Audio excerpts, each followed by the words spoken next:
Alif wanted to give this entire divan on Bashir. جی مومن تم میرے پاس ہوتے ہو گویا جب کوئی دوسرا نہیں ہوتا. Would you take a shot at that one? G Could you, whatever's coming to your mind right now, could you, آپ اسے شرح کریں. چلیں I'll do a مومن شعر for you. You know once مومن کی ایک اور شعر ہے بہت خوبصورت.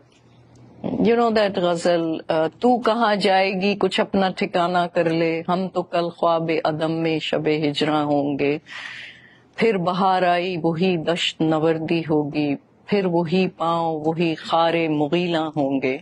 Then he comes to this مقطع which is عمر ساری تو کٹی عشق بتا میں مومن.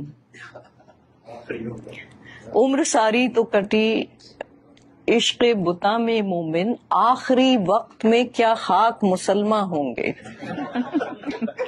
So I read this ghazal in front of my father who was from Lucknow. He said ہاں اچھا ہے لیکن دہلی کی زبان میں ہے. I said what do you mean? He said بھائی اسی معنی کو ہمارے استاد بے خود لکھنوی نے لکھنؤ کی زبان میں لکھا ہے. جی ارشاد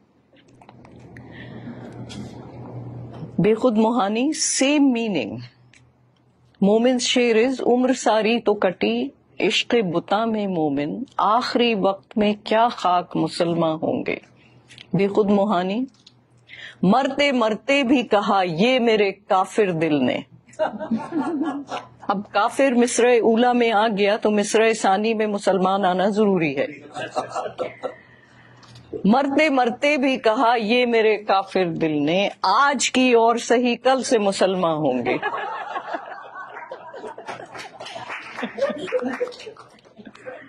Oh, by the way, another شعر in this ghazal is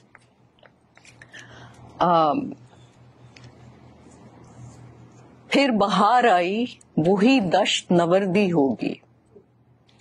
یعنی بہار آئی ہے ہم پھر Bahar means, you know, the spring is here, which means the lovers should be meeting instead. My beloved I cannot reach, so, you know, وہ جنون کا عالم پاگلوں کی طرح بھاگتے پھریں گے ہم. پھر بہار آئی وہی دشت نوردی ہوگی پھر وہی پاؤں وہی خار مغیلاں ہوں گے.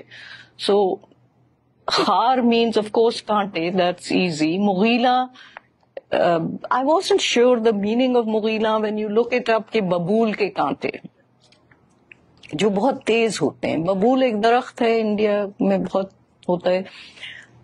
تو اردو کی ایک پروفیسر ہمارے پاس ٹھہری میں تھی نیو یارک میں, تو آئی آسکڈ کہ اس کا کیا مطلب ہے. انہوں نے کہا ہاں اس کا مطلب یہی ہے کہ بہت تیز کانٹے ببول کے. I wasn't satisfied and this is the beauty. I could just call up my dad in Pakistan. I called up my father in Karachi and I said کہ اس کا مطلب کیا ہے, مغیلہ کیوں کہا ہے ببول کے کانٹوں کو. My father instantly said ہاں مغیلہ نکلا ہے غول سے. ایک زمانے میں یہ خیال تھا کہ بھوت پریت کے چڑیلوں پریوں بھوتوں کے غول آ کے ببول کے درخت پہ بیٹھتے تھے, تو اس سے مغیلہ غول سے مغیلہ نکلا ہے کہ مطلب وہ درخت جس پہ وہ غول آ کے بیٹھتے ہیں جس کے کانٹے بہت تیز ہوتے ہیں خار مغیلہ. You see how the etymology of the word, the whole entire context and background, I mean that's the kind of education my dad had. ان کو آپ اس شعر سے نہیں امپریس کر سکتے تھے مومن کی غزل سے, because he would say نہیں یہ تو دہلی کی زبان ہے یہ.